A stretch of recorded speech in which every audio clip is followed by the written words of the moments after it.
اللہ تعالیٰ نے اپنے کسی فرشتے سے ملاقات کرا دی۔ روایتوں میں ان کا نام خضر آیا ہے۔ سلامتی ہے ان آنکھوں پہ جو ہدایت پہ نظریں جمائے بیٹھی ہیں، ان کانوں پہ جو ذکر خیر کے منتظر رہتے ہیں، اور ان قدموں پہ جو ہدایت کی راہ پہ گامزن ہیں۔ روایتوں میں ان کا نام خضر آیا ہے۔ میں نے لکھا ہے ان کے جو کام آگے بیان ہوئے ہیں ان سے معلوم ہوتا ہے کہ یہ غالباً ملائکہ میں سے کوئی ہستی تھے، یعنی اللہ تعالیٰ نے اپنے کسی فرشتے سے ملاقات کرا دی جو انسانی صورت میں موسیٰ علیہ السلام کو ملے اور اللہ تعالیٰ کی طرف سے اسی نوعیت کے کاموں کے لیے مامور تھے جو آگے مذکور ہیں۔ اس دنیا کا جو نظم اللہ تعالیٰ نے قائم کر رکھا ہے اس کے بارے میں ہمیں قرآن مجید نے بتا دیا ہے کہ اس نظم میں فرشتوں کو مختلف ذمہ داریاں دی جاتی ہیں اور وہ اپنی ذمہ داریاں انجام دیتے ہیں۔ اللہ تعالیٰ کی جو حکمتیں کار فرما ہیں ان میں ہمارے سامنے تو یہ مادی دنیا ہے، اس میں انسان کا قالب تیار ہوا ہے، وہ اسی دنیا کو اپنے حواس سے گرفت میں لے سکتا ہے۔ اس کے حواس یا ظاہری ہیں یا باطنی ہیں، اس کا علم یہاں سے شروع ہوتا ہے، لیکن اس سے ماورا بھی بہت سی حقیقتیں ہیں۔ اللہ تعالیٰ نے بتایا ہے کہ تمہارے علاوہ دو اور مخلوقات بھی ہیں جو اسی طرح ارادہ و اختیار رکھتی ہیں، جیسے فرشتے ہیں، جیسے جنات ہیں، اور ان میں سے خاص طور پر فرشتوں کے بارے میں قرآن مجید نے نہ صرف یہ کہ پوری تفصیلات بیان کی ہیں بلکہ ان کو ہمارے ایمانیات میں شامل کر دیا ہے، یعنی ان پر ایمان لانا ضروری ہے، ماننا ضروری ہے۔ فرشتوں کے بارے میں یہ بتایا ہے کہ ان کو جو ذمہ داریاں دی جاتی ہیں وہ پس پردہ ان کو انجام دے رہے ہیں، تو یہ اللہ تعالیٰ نے تھوڑی دیر کے لیے وہ پردہ اٹھا دیا ہے اور یہ بتایا ہے کہ وہ کیسے کام کر رہے ہیں۔ اس میں سیدنا موسیٰ علیہ السلام کی تربیت کے لیے اللہ نے اپنے ایک فرشتے سے ملاقات کرا دی۔ جب وہ ان سے ملے تو قال لہ موسیٰ هل اتبعک علی ان تعلمنی مما علمت رشدا۔ موسیٰ نے اس سے درخواست کی کہ آپ مجھے اجازت دیں تو میں اس شرط پر آپ کے ساتھ رہوں کہ جو علم آپ کو عطا ہوا ہے آپ اس میں سے کچھ مجھے بھی سکھائیں گے۔ اس میں لفظ رشد استعمال ہوا ہے۔ اللہ تعالیٰ نے آپ کو مما علمت رشدا، میں نے اس کی وضاحت کی ہے، اصل میں لفظ رشد آیا ہے، اس کے معنی علم و حکمت کے ہیں، لیکن یہاں اس سے مراد وہ خاص علم ہے جو اسرار کائنات سے متعلق اس بندے کو دیا گیا تھا۔ ظاہر ہے کہ فرشتوں کو پھر اس کائنات کے اسرار کے بارے میں علم بھی دیا جاتا ہے، جیسے پیغمبروں کو بھی بعض علم دیے جاتے ہیں، اسی طرح سے ان کو بھی دیا جاتا ہے اور ان کی ذمہ داریوں کی نوعیت بھی یہی ہوتی ہے۔ تو موسیٰ نے اس سے درخواست کی کہ مجھے آپ کچھ سکھائیے، میں بھی اس علم میں سے کچھ حصہ پانا چاہتا ہوں، میں بھی اس کو سمجھنا چاہتا ہوں۔ قال انک لن تستطیع معی صبرا، اس نے جواب دیا یہ خواہش تو اچھی ہے لیکن تم میرے ساتھ صبر کر نہیں سکو۔ کیوں صبر نہیں کر سکو گے؟ اس لیے کہ یہ دنیا جو ہمارے گرد و پیش میں ہے اس کے قوانین بالکل الگ ہیں۔ یہ دنیا ابتلاء کے قانون پر قائم ہے، اس میں ہمیں ایک اخلاقی شعور دیا گیا ہے۔ ابتلاء یہی ہے کہ ہم اپنی جبلتوں کے تقاضوں پر اپنے اخلاقی شعور کو برتر رکھیں۔ وہ اخلاقی شعور قدم قدم پر سوالات پیدا کرتا ہے۔ انسان کو جو خصوصی امتیازات حاصل ہیں وہ تین ہی ہیں۔ وہ ایک صاحب عقل ہستی ہے، اس کو ایک غیر معمولی شعور دیا گیا ہے، وہ استدلال کرتا ہے، اصل سے فرع اور فرع سے اصل تک پہنچ جاتا ہے، اسی سے وہ غیر معمولی ایجادات کرنے کے قابل ہو جاتا ہے، اسی سے وہ اپنے حواس کی صلاحیتیں بڑھانے کے قابل ہو جاتا ہے، اسی سے وہ تہذیب و تمدن کی بنیادیں رکھتا ہے۔ اس کے پاس ایک حادثہ اخلاقی ہے، ایک مورل سینس ہے، اس سے وہ چیزوں پر حکم لگاتا ہے، یہ ٹھیک ہے، یہ غلط ہے، اخلاقی لحاظ سے اس میں یہ خرابی ہے، اور اس کو ایک حصے جمالیات دی گئی ہے، وہ چیزوں کے خوبصورت اور بدصورت ہونے کا فیصلہ کرتا ہے اور ان کے بارے میں اپنی پسندیدگی اور ناپسندیدگی کا اظہار کرتا ہے۔ تو انسان اپنی ان تینوں صلاحیتوں کے ساتھ ہر وقت ہوتا ہے، وہ اپنی ان خصوصیات سے دستبردار نہیں ہو سکتا۔ یہ اس دنیا کے لیے تو بالکل موزوں ہے، لیکن وہ دنیا جو اس دنیا کے پیچھے ہے، جس میں اللہ کا ہاتھ کار فرما ہے، جس میں فرشتے کام کر رہے ہیں، جس میں نظم عالم کو چلایا جا رہا ہے، اس کی نوعیت بالکل الگ ہے، اس کے قوانین الگ، اس کے ضابطے الگ، اس پر نہ یہ عقل اس طریقے سے حکم لگا سکتی ہے، نہ یہ ہمارے اخلاقی اصولوں کا تابع رہ سکتا ہے، اور نہ اس کے بارے میں ہم اپنی حصے جمالیات کی بنیاد پر کوئی فیصلے کر سکتے ہیں۔ وہ ہمارے وجود سے ایک ماورا عالم ہے، اس کے قوانین الگ ہیں۔ تو اس کو سامنے رکھ کر سیدنا موسیٰ کو اس نے جواب دیا کہ میرے ساتھ صبر نہیں کر سکو، اور اس کی جو دلیل دی ہے وہ یہ ہے وَكَيْفَ تَصْبِرُ عَلَى مَا لَمْ تُحِطْ بِهِ خُبْرًا، اور جو چیز تمہارے دائرہ علم سے باہر ہوگی آخر تم اس پر صبر کر بھی کس طرح سکتے؟ اس سے گویا قرآن مجید نے یہ بتا دیا، معاف کیجیے،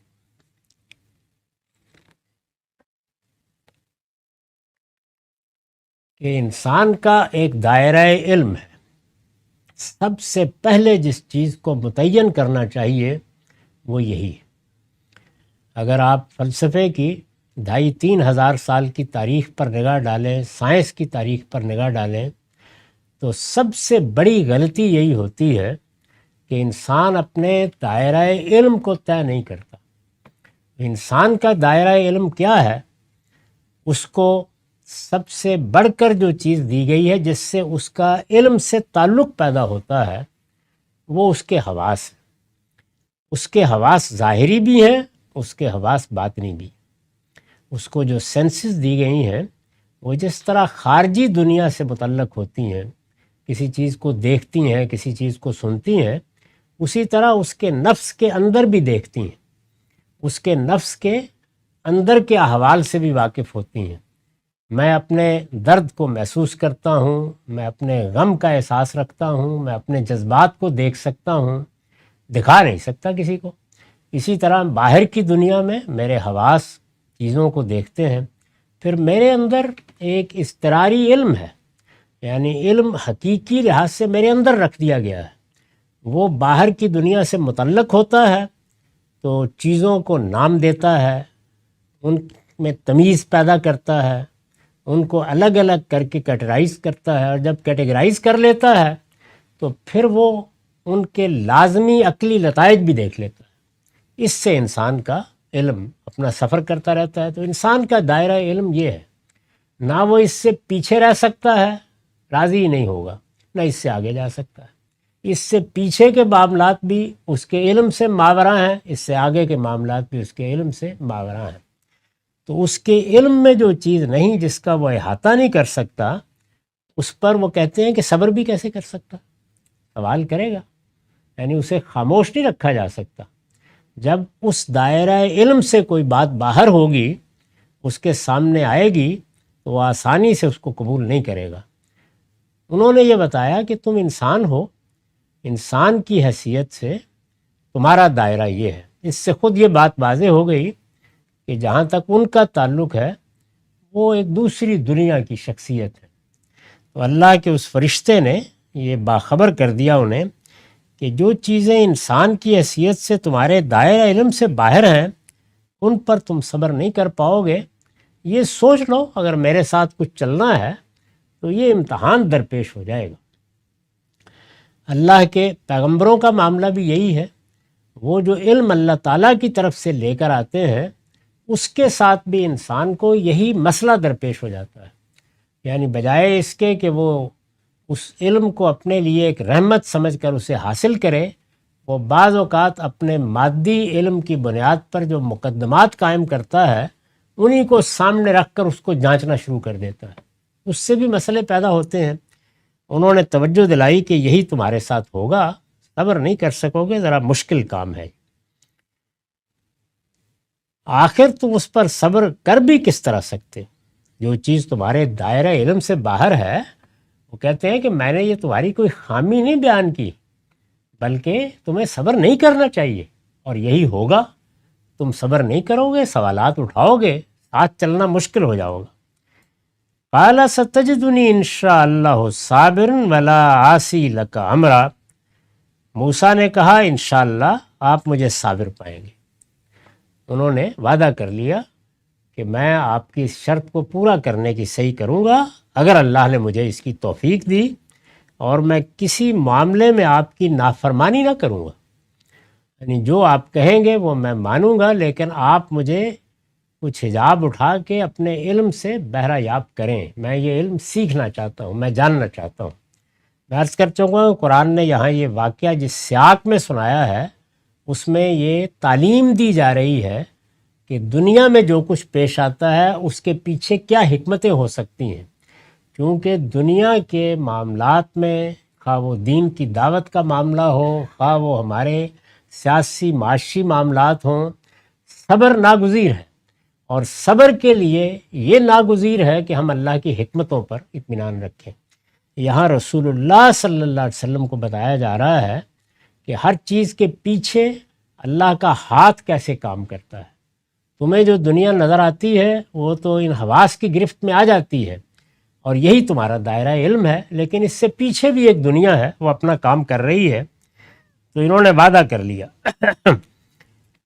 قال، اب خدا کے اس بندے نے کہا فَإِنِ اتَّبَعْتَنِي فَلَا تَسْأَلْنِي عَنْ شَيْءٍ حَتَّىٰ أُحْدِثَ لَكَ مِنْهُ ذِكْرًا۔ انہوں نے کہا پھر ایک چیز کا لحاظ رکھنا، میرے ساتھ رہنا ہے۔ اس نے کہا پھر اگر میرے ساتھ رہنا ہے تو مجھ سے کوئی بات نہ پوچھنا جب تک میں خود تم سے اس کا ذکر نہ کروں، یعنی میرے ساتھ چلتے رہو گے، دیکھتے رہو گے میں کیا کرتا ہوں، دیکھتے رہو گے کیا ہوتا ہے، مشاہدہ کرتے رہو اور اپنے سوالات جمع کرتے رہو۔ میں خود موقع دوں گا تمہیں، ایک وقت آئے گا میں یہ پوچھوں گا کہ تم کیا جاننا چاہتے ہو، تو میں وضاحت کروں گا ہر چیز کی، لیکن اس سے پہلے تم کوئی سوال نہیں کرو گے۔ یہ وعدے وعید ہو گئے۔ فانطلقا، تو بالآخر دونوں چل پڑے، یعنی اللہ کا وہ بندہ بھی اور موسیٰ علیہ السلام بھی دونوں چل پڑے۔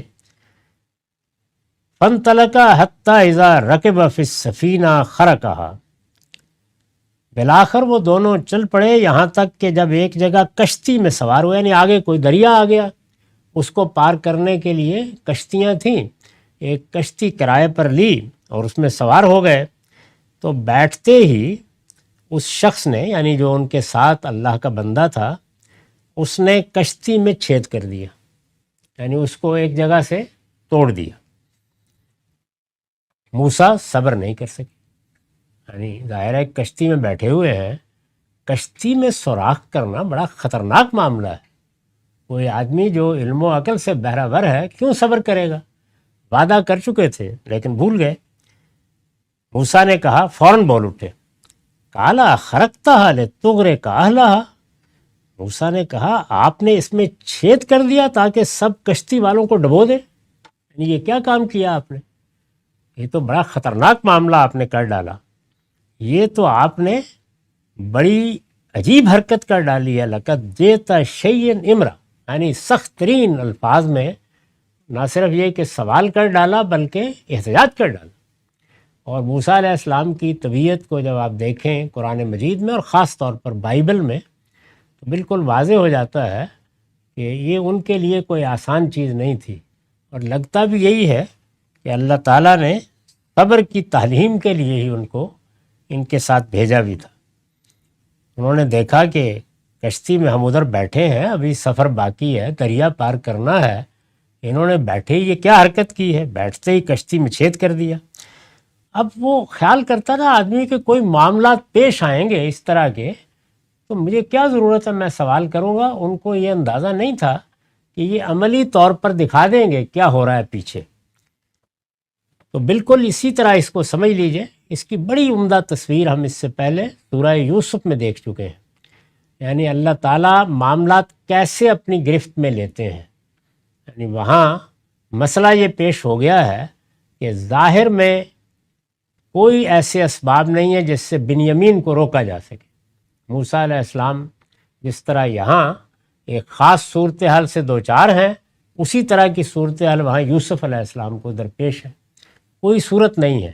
تو اللہ تعالیٰ نے ایک پوری کی پوری اسکیم اس کے ساتھ وابستہ کر دی ہے، اور اس میں کوئی غیر اخلاقی معاملہ نہیں ہوا، ہر چیز قاعدے کے مطابق ہوئی ہے، لیکن ایسے اسباب پیش آ گئے کہ جس کے نتیجے میں ان کے لیے روکنا ممکن ہو گیا۔ تو وہاں بھی یہی سبق دیا ہے کہ اللہ تعالیٰ کی جو بعض اوقات مداخلت ہوتی ہے تو ہم اس کو ایسے کہتے ہیں پھر اتفاق پیش آ گیا، پھر ایسے ہو گیا، اچانک یہ بات آ گئی، فلاں صاحب مل گئے۔ یہاں کیا ہے، اگر یہ سب کچھ نظر نہیں آ رہا تو کیا ہوگا؟ یہی ہوگا کہ وہ آدمی جس کی کشتی ہے وہ یہ خیال کرے گا کہ بھائی کشتی ہے، اس کے تختے ہوتے ہیں، ٹوٹ ہی جاتی ہے، ٹوٹ گئی، یعنی وہ دیکھ نہیں رہا اس معاملے کو، اس کے سامنے یہ سب نہیں ہو رہا، اسی طرح ہو رہا ہے جس طرح دنیا میں معاملات ہوتے ہیں۔ تو بڑا سخت احتجاج کیا ہے سیدنا موسیٰ نے، اور یہ کہا کہ آپ نے اس میں چھید کر دیا تاکہ سب کشتی والوں کو ڈبو دیں، یہ تو آپ نے بڑی ہی عجیب حرکت کر ڈالی۔ احتجاج، سخت تبصرہ، وہاں تو سوال کرنے کی اجازت نہیں تھی، انہوں نے سب کچھ کر ڈالا۔ اب انہوں نے جواب دیا قال لم قل انک لن تستطیع معی صبرا، اس نے کہا میں نے کہا نہیں تھا کہ تم میرے ساتھ صبر نہیں کر سکو، یعنی یہی مشکل تھی جس کی وجہ سے میں نے تمہیں بتایا تھا کہ تم صبر نہیں کر سکو گے اور یہی ہوگا۔ اب سیدنا موسیٰ کو احساس ہوا کہ یہ تو میں غلطی کر بیٹھا۔ قال لا تؤاخذنی بما نسیت ولا ترہقنی من امری عسرا، موسیٰ نے کہا میں جس چیز کو بھول گیا اس پر میری گرفت نہ کیجیے، اور میرے معاملے میں مجھ پر زیادہ سختی نہ فرمائیے۔ معذرت کی انہوں نے، یعنی جس زور کے ساتھ اعتراض کیا تھا اسی طرح عاجزی کے ساتھ معذرت بھی پیش کر دی، غلطی ہو گئی مجھ سے، مجھے توجہ نہیں رہی۔ یہ جو بھول گیا ہے یہ دونوں پہلوؤں سے ہوتا ہے، قرآن مجید میں بھی اس کے استعمال کی مثالیں ہیں، اور ہم بھی اپنی زبان میں اس طرح کرتے ہیں، یعنی حافظے سے ایک بات نکل گئی اس کے لیے بھی بولتے ہیں، اور یہ کہ بات تو حافظے میں تھی لیکن وہ ایسے نیچے جا چکی تھی کہ ایک صورتحال پیش آئی تو اس کا خیال بھی نہیں رہا، اس کے لیے بھی یہی فعل استعمال ہو جاتا ہے کہ میں جس چیز کو بھول گیا اس پر میری گرفت نہ کیجیے، ولا ترہقنی من امری عسرا، اور میرے معاملے میں مجھ پر زیادہ سختی نہ فرمائیے۔ ان کی معذرت قبول کر لی گئی، اور معذرت قبول کرنے کے بعد پھر آگے سفر جاری رہا۔ اب یہاں کیا بتایا گیا ہے؟ یہ بتایا گیا ہے کہ تمہارے لیے تو صورتحال یہ ہے کہ تمہارے حواس کی گرفت میں ایک کشتی آ رہی ہے، دریا ہے، اس کو تمہیں پار کرنا ہے، کشتی کا ملاح ہے وہ اس کا بالک ہے، تم بیٹھ گئے۔ اب تمہاری یہی خواہش ہے، یہی ہونی چاہیے کہ کشتی صحیح سلامت پار جائے۔ اس میں اچانک اگر تختہ ٹوٹ جائے، اگر چھید ہو جائے تو ایک حادثہ ہے، اور اگر کہیں نظر آ جائے کہ چھید کرنے والا تو دائیں بائیں بیٹھا ہوا ہے لیکن کوئی غیر مرئی مخلوق ہے، نظر نہیں آ رہی، تو ظاہر ہے کہ آدمی یہی کرے گا نا کہ اس کی گردن دبوچ لے، بھائی تم یہ کیا کر رہے ہو۔ تو ایک ہماری یہ دنیا ہے جس میں معاملات پیش آ رہے ہیں جو ہمارے حواس کی گرفت میں آتے ہیں، یا ہمارے اخلاقی حادثہ کے تحت ان پہ حکم لگایا جاتا ہے، اور ایک اللہ تعالیٰ کی پیچھے حکمتیں ہیں، ان کو اب اللہ تعالیٰ واضح فرمائیں گے۔ یہ سلسلہ ابھی جاری ہے، ہمارا وقت ختم ہو گیا۔ اقول و قولی ھذا واستغفر اللہ لی ولکم ولسائر المسلمین۔ اب فرمایا کہ فن طلقہ، پھر دونوں آگے چل پڑے، یعنی سفر شروع ہوا، اس میں ایک واقعہ پیش آیا، جا کر ساحل پہ اترے ہوں گے، اور پھر آگے کا سفر شروع ہو گیا۔ وہ اس کو دیکھ رہے ہیں کہ یہ ہو رہا ہے یا یہ ان کا عینی مشاہدہ ہے۔ میں عرض کر چکا کہ دونوں کا امکان ہے۔ دونوں چلے حتیٰ اذا لقیا غلاما فقتلہ، یہاں تک کہ جب راستے میں ایک لڑکے سے ملاقات ہوئی، یعنی جا رہے ہیں کسی بستی کے پاس سے گزرے، ایک لڑکے سے ملاقات ہوئی، جیسے ہی ان کے ساتھی نے لڑکے کو دیکھا قتل کر ڈالا، اس کو مار دیا۔ فقتلہ، قالا قتلت نفسا زکیۃ بغیر نفس، اس پر تو پہلے سے بھی زیادہ اعتراض تھا. یعنی وہاں تو صرف یہ تھا کہ چھید کیا ہے، اس سے کشتی ڈوب سکتی ہے، لوگ ہلاک ہو سکتے ہیں. یہاں تو آگے تک معاملہ چلا گیا، یعنی ایک بے گناہ کو مار ڈالا. موسیٰ نے کہا آپ نے ایک بے گناہ کی جان لے لی، حالانکہ اس نے کسی کا خون نہیں کیا تھا. انہوں نے اس جانب اشارہ کیا کہ کسی کی جان تو اسی صورت میں لی جا سکتی ہے کہ اس نے کسی کی جان لے لی ہو اور اس کو قصاص میں مار دیا جائے. ایک بے گناہ لڑکا کہیں کھیل رہا ہوگا، کہیں جا رہا ہوگا، اس کی آپ نے جان لے لی. تو یہ کیا کیا آپ نے؟ اس نے تو کسی کا خون نہیں کیا تھا، کسی کی جان نہیں لی تھی. لقد جئت شیئا نکرا، یہ تو آپ نے بہت برا کام کیا. ان کو یہی کہنا چاہیے تھا. وہ ایک مرتبہ پھر گویا پھٹ پڑے، یہ کیا کر ڈالا آپ نے؟ یعنی میں آپ سے علم سیکھنے کے لیے آیا ہوں، پہلے آپ نے ایک شخص کی کشتی میں چھید کر دیا، بمشکل بچے لوگ. ساری کشتی ڈوب جاتی تو آپ کا کیا جاتا؟ اب یہ آپ نے دوسرا کارنامہ کر دیا، ایک جاتے جاتے بے گناہ لڑکے کو مار ڈالا ہے. یہ کس طرح کا معاملہ ہے؟ اگر ہم غور کر کے دیکھیں تو یہی کچھ ہو رہا ہے. یعنی ہمارے سامنے چیزیں جب آتی ہیں تو دسیوں سوالات پیدا کر دیتی ہیں. موسیٰ علیہ السلام یہ سوالات کر رہے ہیں یا اس صورتحال پر صبر نہیں کر پا رہے، تو اگر ہمارے سامنے بھی یہ چیزیں آئیں گی تو ہم ایسے ہی پوچھیں گے یہ کیا بنایا ہے؟ آخر یہ جانور بیچارے اسی لیے بنا دیے کہ ان کو دوسرے جانور پھاڑ کھائیں، اس لیے بنا دیجیے کہ ہم ان کو لاکھوں کی تعداد میں ذبح کریں اور ان سے گوشت حاصل کر لیں. یہ بچوں کو تکلیفیں آ رہی ہیں. جتنے اس طرح کے معاملات ہیں جن میں بظاہر ایک چیز شر محسوس ہوتی ہے، اس کو دیکھنے کے بعد انسان کے ذہن میں یہی سوالات ہونے چاہیے. چنانچہ یہ واقعہ در حقیقت اللہ تعالیٰ کی اس پوری اسکیم کے بارے میں، اللہ تعالیٰ معاملات کو کہاں سے کر رہے ہیں اس کو واضح کرتا ہے. یہ بتاتا ہے کہ اس کائنات کا نظم جس ہستی نے بنایا ہے اس کے معاملات اور تمہارے علم کے درمیان کیا نسبت ہے. اس میں جو بات سمجھائی گئی ہے وہ یہ نہیں ہے کہ فلاں سوال پیدا ہوتا ہے اس کا یہ جواب ہے، فلاں سوال پیدا ہوتا ہے اس کا یہ جواب ہے.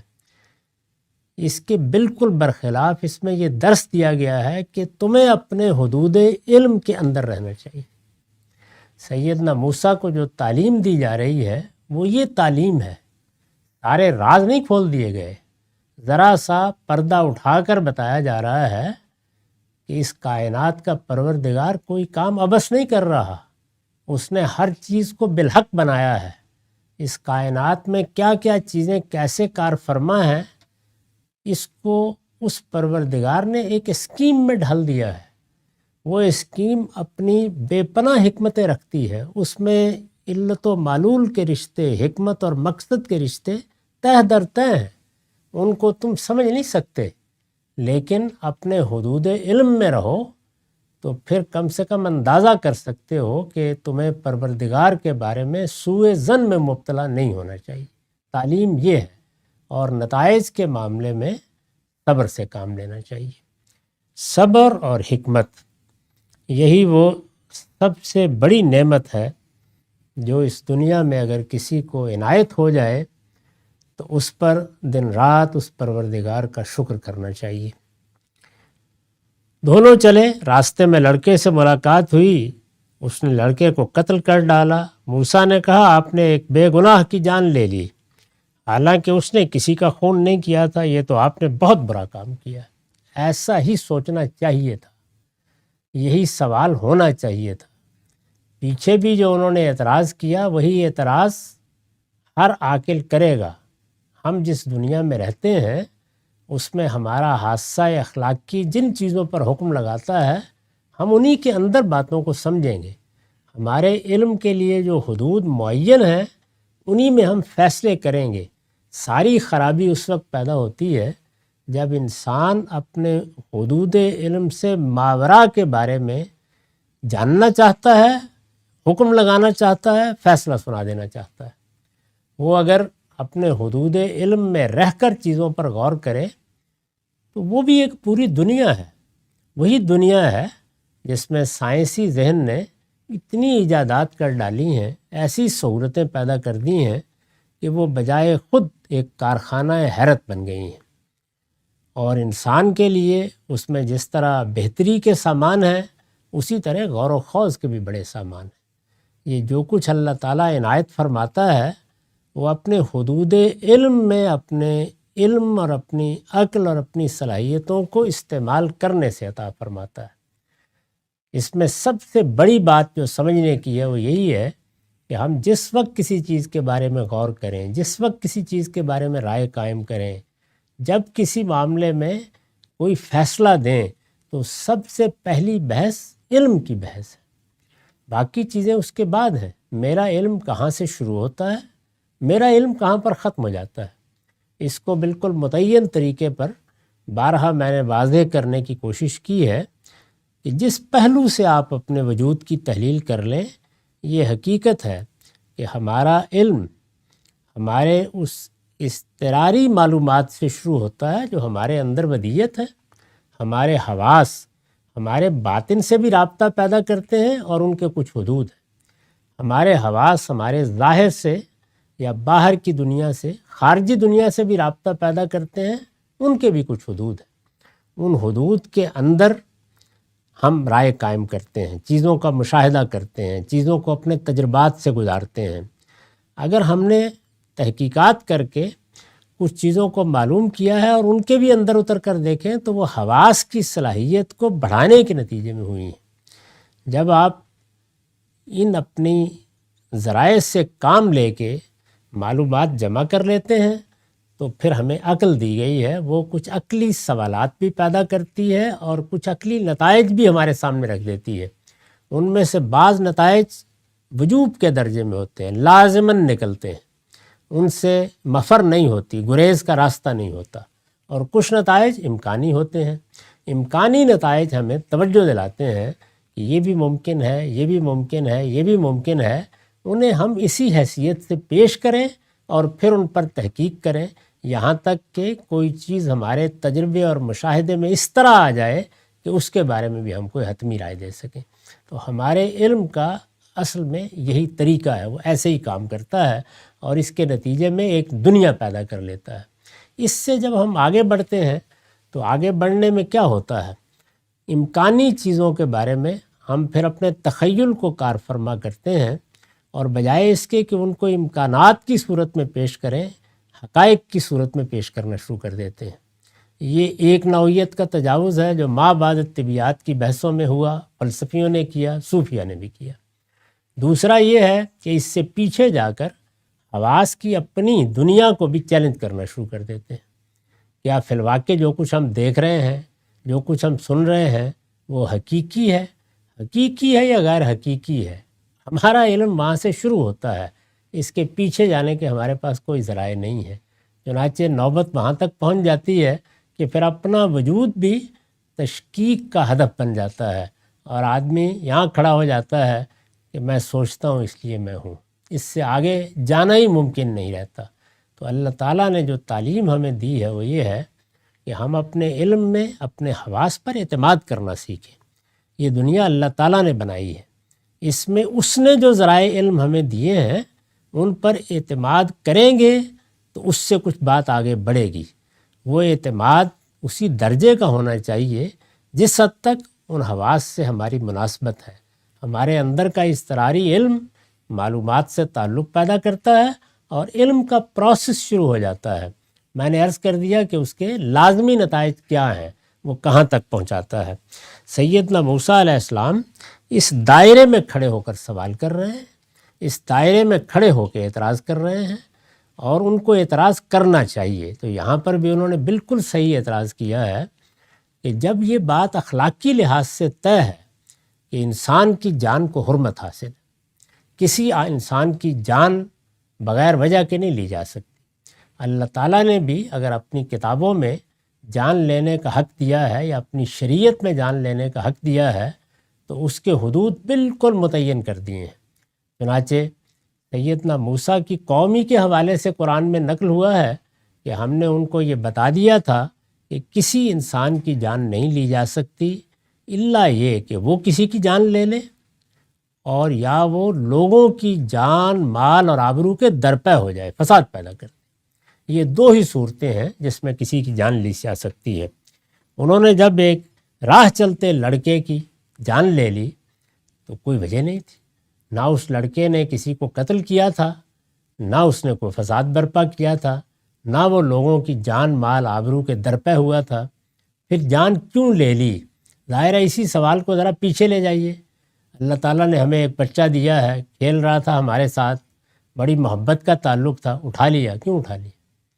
یعنی یہاں تو یہ ہے نا کہ ان کے ساتھ ایک شخص ہے جس نے قتل کر دیا ہے تو وہ اعتراض کر رہے ہیں، لیکن یہ قتل تو اگر غور کر کے دیکھیں تو روز ہو رہا ہے۔ مصیبتیں آتی ہیں، ہم ان کے علت و معلول کے رشتے نہیں قائم کر پاتے، تکلیفیں آسمان سے اترتی ہیں، ان کی وجہ نہیں متعین کر پاتے۔ یعنی ظاہر میں جو احوال ہیں ان کی بنیاد پر اخلاقی سوالات پیدا ہوتے ہیں، اسی کو پرابلم آف ایول سے تعبیر کیا جاتا ہے۔ یعنی شر ہے، اس کے علل معلوم نہیں ہوتے، وجہ کیا ہے اس کی۔ تو یہاں پردہ اٹھا کے بتایا جا رہا ہے کہ اس کے پیچھے ایک علیم و حکیم ہستی کی اسکیم کار فرما ہے۔ اس اسکیم کو پورا سمجھ لینا یہ کسی کے بس میں نہیں ہے، البتہ کچھ حجاب اٹھا کے بتایا جا سکتا ہے کہ کیا کیا چیزیں پیش نظر ہو سکتی ہیں۔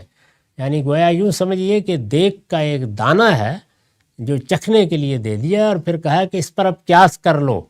کیوں؟ اس لیے کہ انسان کا معاملہ یا اس کے علم کا معاملہ یہی ہے، اس کو جب ایک چیز سمجھ میں آ جاتی ہے تو پھر اس کو عقلی استنتاج کے ذریعے سے وہ ایک کلیے میں تبدیل کر دیتا ہے۔ یہ بتانے اور سمجھانے کے لیے یہ سفر ہو رہا ہے۔ تو انہوں نے سخت اعتراض کیا اور یہ کہا کہ آپ نے ایک بے گناہ کی جان لے لی، حالانکہ اس نے کسی کا خون نہیں کیا تھا، یہ آپ نے بہت برا کام کیا ہے۔ قال الم اقل لک انک لن تستطیع معی صبرا، اس نے کہا میں نے تم سے کہا نہیں تھا کہ تم میرے ساتھ صبر نہیں کر سکو۔ یعنی وہی یہ دیکھیے وہ جملہ بار بار دہرا رہے ہیں، میرے ساتھ صبر نہیں کر سکو گے اس لیے کہ میں جس دنیا میں کام کر رہا ہوں وہ دنیا تمہارے علم کی گرفت میں آ نہیں سکتی۔ اس میں کیا چیز کس طرح ہو رہی ہے، کس قاعدے پر ہو رہی ہے، وہ تمہارے سمجھنے کے دائرے سے باہر ہے، تو تم صبر نہیں کر سکو گے۔ یہ محض کوئی زجر کا جملہ نہیں ہے، یعنی تنبیہ نہیں کی جا رہی، وہ ایک حقیقت واقعہ بتا رہے ہیں کہ یہ آسان کام نہیں ہے۔ اسی لیے میں نے تمہیں کہا تھا کہ اعتماد کرو، جب اللہ نے تم سے کہا ہے کہ میرے پاس جا کر کچھ علم تمہیں حاصل ہوگا تو اس علم کے لیے صبر ناگزیر ہے۔ اس نے کہا میں نے تم سے کہا نہیں تھا کہ تم میرے ساتھ صبر نہیں کر سکو گے۔ قال ان سألتک عن شیء بعدہ فلا تصاحبنی، موسیٰ علیہ السلام کو تنبیہ ہوئی، وہ یہ بات سمجھ گئے کہ میرا معاملہ یہی ہے اور میں صبر نہیں کر پا رہا تو اس کے بھی وجوہ ہیں، اور یہ کہہ رہے ہیں تو اس کے بھی وجوہ ہیں۔ انہوں نے کہا ٹھیک ہے۔ موسیٰ نے کہا اس کے بعد اگر میں آپ سے کچھ پوچھوں تو آپ مجھے ساتھ نہ رکھیں، یعنی جتنا علم مجھے چاہیے وہ حاصل ہو گیا ہے، اب اگر تھوڑا سا چلنے کا اور موقع دیں تو میں کوشش کروں گا کہ صبر ہی کروں، تاہم اگر نہ کر سکوں تو پھر یہ ساتھ بھی ختم ہو جائے گا۔ قال ان سألتک عن شیء بعدہ فلا تصاحبنی قد بلغت من لدنی عذرا، اس کے بعد میں اگر آپ سے کچھ پوچھوں تو آپ مجھے ساتھ نہ رکھیں، آپ میری طرف سے حد عذر کو پہنچ گئے، یعنی اب آپ کو حق حاصل ہے کہ آپ اس سفر میں مصاحبت کا خاتمہ کرتے۔ جتنا کچھ آپ نے مجھے بتانا تھا بتا دیا، جو مجھے سیکھنا تھا وہ میں نے سیکھ لیا۔ اب اس سفر میں اگر میں مزید صبر نہیں کرتا تو یہ ٹھیک ہے، آپ کا عذر بھی ٹھیک ہے اور مجھے بھی اب الگ ہو جانا چاہیے۔ یہ وعدہ انہوں نے کر لیا اور یہ بات بھی کہہ دی۔ آپ میری طرف سے حد عذر کو پہنچ گئے، قد بلغت من لدنی عذرا، یعنی اب آپ سے کوئی گلہ نہیں ہوگا، اب آپ سے کوئی شکایت نہیں ہوگی، معاملات واضح ہو گئے۔ یہ اس وضوح کا بیان ہے جو اس سارے عمل سے ان کو حاصل ہو گیا۔ باقی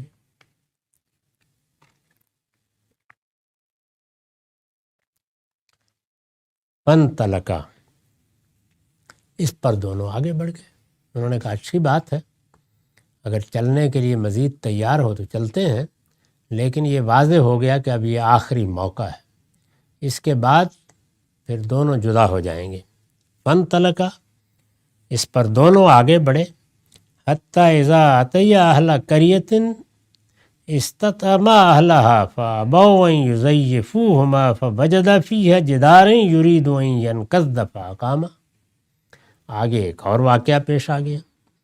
اس پر دونوں آگے بڑھے یہاں تک کہ جب ایک بستی والوں کے پاس پہنچے تو وہاں کے لوگوں سے کھانا کھلانے کو کہا۔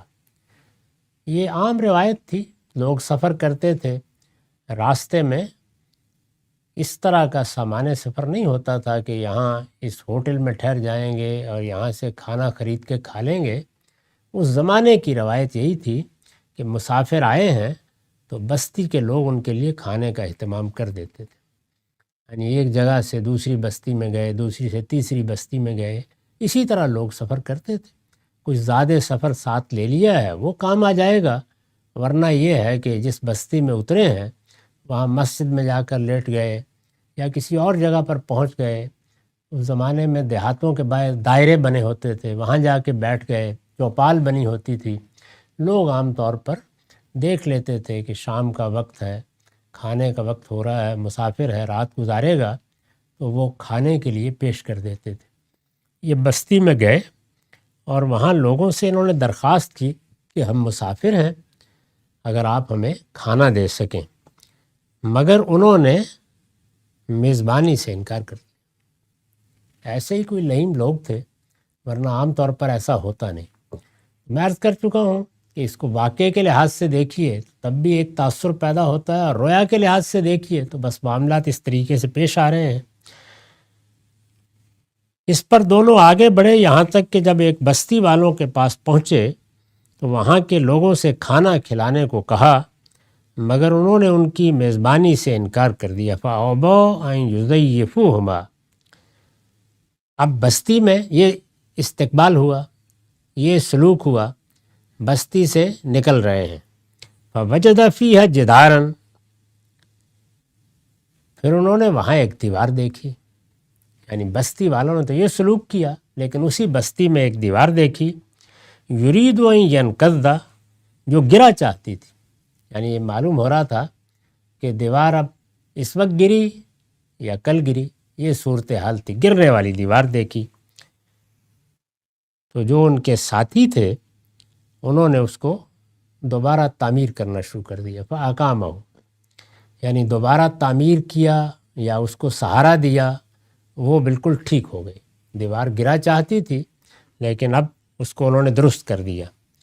قَالَ لَوْ شِئْتَ لَاتَّخَذْتَ عَلَيْهِ أَجْرًا، موسیٰ نے کہا کہ آپ اسی پر بات کر لیتے بستی والوں سے، یعنی ادھر صورتحال یہ ہے کہ کھانے کو کچھ نہیں مل رہا، بھوکے پیاسے آگے سفر جاری رکھے ہوئے ہیں، آپ کو انہوں نے کھانا بھی نہیں دیا۔ چلیے آپ دیوار کو اگر ٹھیک کرنا چاہتے تھے تو بستی والوں سے کہتے کہ تم ہمیں مہمان کے طور پر کھانا نہیں دے رہے تو ہم تمہاری یہ دیوار درست کر دیتے ہیں، اس کے اجر میں کھانا دے دو، تو یہ کوئی معقول بات ہوتی۔ ادھر ہمارا حال برا ہو رہا ہے اور آپ نے یہ کیا کیا، دیوار دیکھی جو گرا چاہتی تھی تو اس نے وہ دیوار کھڑی کر دی۔ موسیٰ نے کہا اگر آپ چاہتے تو اس پر مزدوری لے سکتے تھے، یعنی ایسی لئیم بستی ویسے ہی میزبانی کے لیے تیار نہیں ہوئے، آپ کو نیکی کرنے کی سوچ رہی ہے، نیکی کرنے کے بھی کوئی موقع ہوتے ہیں، اس وقت تو ہماری بھوک کے لیے کچھ ہونا چاہیے تھا، وہ اگر میزبانی کرنے کے لیے تیار نہیں تھے تو آپ مزدوری لے لیتے، اگر آپ چاہتے تو اس پر مزدوری لے سکتے تھے۔ اس پر میں نے لکھا ہے مطلب یہ ہے کہ بستی کے لوگ تو ایسے لئیم تھے کہ انہوں نے ہماری درخواست پر ہمیں کھانا کھلانے سے انکار کر دیا، لیکن آپ نے اس کے باوجود ان کی دیوار درست کر دی۔ ان کمینوں کے لیے آپ نے یہ محنت بے مزد کیوں برداشت کی ہے؟ یعنی بغیر کسی معاوضے کے یہ کیا کیا آپ نے؟ یہ لوگ اس کے مستحق نہیں تھے، آپ اس پر کچھ مزدوری لے سکتے تھے جس سے ہم کھانا ہی خرید لیتے۔ یعنی اگر یہ میزبانی کے لیے تیار نہیں تھے، مہمانوں کو مہمان سمجھنے کے لیے تیار نہیں تھے، تو پیسے دے کر ہم ان سے کھانا لے لیتے، لیکن یہ آپ نے کیا کیا؟ اب جب انہوں نے یہ اعتراض کیا تو قال ھذا فراق بینی و بینک، انہوں نے کہا کہ بس پھر میرے اور تمہارے درمیان جدائی کا وقت بھی آ گیا۔ اس آخری چیز کو بھی دیکھیے تو اس کا بھی ایک بڑا خاص اور لطیف پہلو ہے، اور وہ یہ کہ نیکی برابر نہیں ہوتی۔ یعنی جیسے پیچھے جو باتیں ہم نے دیکھی ان میں یہ ہے کہ ایک شر پہنچ جاتا ہے، ایک غریب کی کشتی ٹوٹ گئی ہے، ایک آدمی کا نوجوان لڑکا رخصت ہو گیا ہے، یہ وہ چیزیں ہیں جو ایک علم کے طور پر آتی ہیں زندگی میں، سوال پیدا کر جاتی ہیں۔ اسی طرح نیکی بھی بعض اوقات برابر نہیں ہوتی، یعنی نیکی ہو رہی ہوتی ہے۔ ہم یہ دیکھتے ہیں کہ وہ لوگ کہ جو لئیم ہیں، کمینگی پر اترے ہوئے ہیں، نہ اللہ تعالیٰ کے حدود کی پاسداری کرتے ہیں، نہ اخلاقی حدود کا خیال رکھتے ہیں، لیکن عنایتیں ہوتی چلی جاتی ہیں، یعنی ان کی دیواریں درست ہوتی چلی جاتی ہیں۔ تو یہ تصویر ہے جو اس دنیا میں روز سامنے آتی ہے، وہاں یہ اس صورت میں سامنے آئی کہ انہوں نے اس کی دیوار ٹھیک کر دی۔ اب فرمایا کہ ھذا فراق بینی و بینک، یہ اب ہمارے لیے فراق کا موقع ہے، اب ہمیں جدا ہو جانا چاہیے، لیکن جدا ہونے سے پہلے سأنبئک بتاویل ما لم تستطع علیہ صبرا، اب میں تمہیں ان باتوں کی حقیقت بتاتا ہوں جن پر تم صبر نہیں کر سکے۔ پہلے انہوں نے کسی چیز کا جواب نہیں دیا تھا، واقعات پیش آتے رہے اور تینوں پے در پے پیش آ گئے، اور میں نے عرض کیا ہے کہ تینوں ہماری دنیاوی زندگی میں جو سوالات پیدا ہوتے ہیں ان کے ایک لحاظ سے نمائندہ واقعات ہیں۔ یعنی شر پیدا ہوتا ہے، علت سمجھ میں نہیں آتی، خیر پہنچتا ہے اور ان کو پہنچتا ہے جو اس کے مستحق نہیں ہوتے، علت سمجھ میں نہیں آتی۔ یہی اس دنیا کی پوری زندگی کی تصویر ہے۔ اس تصویر کو سامنے رکھ کر وہ سوال کرتے چلے جا رہے ہیں، اعتراضات کرتے چلے جا رہے ہیں، اور انہوں نے کوئی جواب نہیں دیا۔ لیکن اب جب الگ ہو رہے ہیں، اور اسی لیے بھیجا بھی کیا تھا، انہوں نے فرمایا کہ اب میں ان باتوں کی حقیقت بتاؤں گا۔ میں نے اس پر وضاحت کی ہے کہ اس سے واضح ہے کہ جدائی کا فیصلہ صرف اس لیے نہیں ہوا کہ حضرت موسیٰ پر حجت تمام ہو گئی، بلکہ جس مقصد کے لیے یہ سفر کیا گیا تھا وہ مقصد بھی حاصل ہو گیا۔ اللہ تعالیٰ نے جس اسکیم کے تحت یہ سفر کرایا تھا وہ پوری ہو گئی۔ یہ معلوم ہو گیا کہ اتنا ہی علم کافی ہے۔ اس سے بھی یہ معلوم ہوا کہ اس دنیا میں ہم سے جو تقاضا کیا گیا ہے، یعنی اللہ تعالیٰ کے علم پر ایمان کا تقاضا، اللہ تعالیٰ کی حکمت پر ایمان کا تقاضا، اللہ تعالیٰ کے فیصلوں پر اعتماد کا تقاضا، اللہ تعالیٰ جو نتائج نکالتا ہے ان پر بھروسہ کرنے کا تقاضا، یہ جتنے تقاضے ہم سے کیے گئے ہیں، جو ہمارے دین نے کیے ہیں، جن پر اللہ کی اسکیم قائم ہے، وہ سب کے سب تقاضے جس جس درجے میں پیدا ہوتے ہیں اس کو اس سے سمجھا جا سکتا ہے۔ یعنی سوالات ختم نہیں ہوں گے، ہر چیز کا جواب بھی نہیں ملے گا۔ چند چیزوں کو سامنے رکھ کر اللہ تعالیٰ جس امتحان میں ہمیں ڈالے ہوئے ہیں، وہ امتحان یہی ہے کہ ہم اپنی عقل سے کام لیں، اور جن چند چیزوں کو ہم نے سمجھ لیا ہے ان پر قیاس کر کے باقی کے بارے میں اپنے پروردگار پر اعتماد کریں۔ یہ امتحان ہے، یہ علم کا امتحان ہے، اور اس کے ایک بڑے اہم پہلو کو یہاں نمایاں بھی کیا ہے اور اس کو واضح بھی کر دیا ہے۔ اب یہ دیکھیے کہ اس کے بعد اب وہ کیا بتاتے ہیں۔ اما السفینہ فکانت لمساکین یعملون فی البحر فاردت ان اعیبها وکان وراءہم ملک یاخذ کل سفینۃ غصبا۔ اس کشتی کا معاملہ یہ ہے، ایک ایک کو انہوں نے لیا۔ اس کشتی کا معاملہ یہ ہے کہ وہ چند مسکینوں کی تھی، یعنی وہ کشتی چلا تو ایک ملا رہا تھا، لیکن اس کے مالک چند مسکین تھے جو دریا میں محنت مزدوری کرتے تھے، یعنی ایسے ہی کشتیاں چلاتے تھے اور اپنی محنت سے کچھ پا لیتے تھے۔ تو میں نے چاہا کہ اسے عیبدار کر دوں، یعنی میں نے اس کے بارے میں یہ فیصلہ کیا، وہ بتا رہے ہیں میں نے یہ فیصلہ کیا کہ میں اس کو عیبدار کر دوں، یعنی کشتی عام استعمال کے قابل نہ رہے، اس میں ایک تختہ توڑ دیا میں نے، اس کو عیبدار کر دوں۔ یہ جو انہوں نے کہا کہ میں نے چاہا، تو میں نے لکھا ہے کہ آگے وضاحت ہے کہ انہوں نے یہ کام اللہ کے حکم سے کیا۔ وہ آخر میں بتا دیتے ہیں جا کے کہ اس میں نے اپنی رضامندی سے کوئی کام نہیں کیا، اللہ تعالیٰ کے حکم سے کیا ہے۔ آگے وضاحت ہے کہ انہوں نے یہ کام اللہ کے حکم سے کیا، لیکن یہاں اس کی نسبت اپنی طرف اس لیے کی ہے کہ غالباً حکم صرف یہ تھا کہ کشتی کو بادشاہ کے غصب سے بچا لیا جائے۔ اس کے لیے تدبیر کیا ہونی چاہیے، اس کا فیصلہ انہوں نے خود کیا، چنانچہ اس کو منسوب بھی اپنی طرف کیا۔ یعنی اللہ تعالیٰ جو فرشتوں کو ہدایت دیتے ہیں اور یہ کہتے ہیں کہ فلاں کام ہو جانا چاہیے، تو اس میں یہ ضروری نہیں ہوتا کہ آگے پوری تدبیر بھی بتا دی جائے۔ وہ ایک عاقل مخلوق ہے، وہ خود فیصلے کرتے ہیں، ان کو ایک ذمہ داری دے دی جاتی ہے فلاں چیز حاصل ہونی چاہیے۔ تو یہاں حکم اوپر سے صرف یہ آیا ہے کہ کشتی کو بادشاہ کے غصب سے بچا لیا جائے۔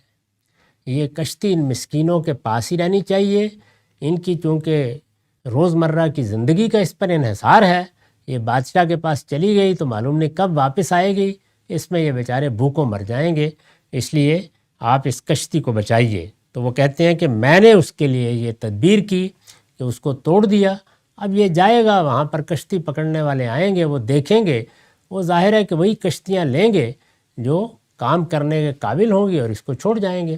تو یہ میں نے ایک تدبیر اختیار کی ہے، اس کے پیچھے یہ حکمت تھی۔ یہ انہوں نے پہلی چیز کے بارے میں بتا دیا۔ دوسری دو کے بارے میں بھی آگے انہوں نے وضاحت کی ہے، اور پھر اس میں بعض دوسرے حقائق سے بھی پردہ اٹھایا ہے، جس میں سے ایک ایک چیز سمجھنے کی بھی ہے، اور وہ علم کے جس امتحان میں ہمیں ڈالا گیا ہے اس میں کامیابی کے لیے ہماری ضرورت بھی ہے۔ لیکن وقت ختم ہو گیا۔ اقول قولی ھذا واستغفر اللہ لی ولکم ولسائر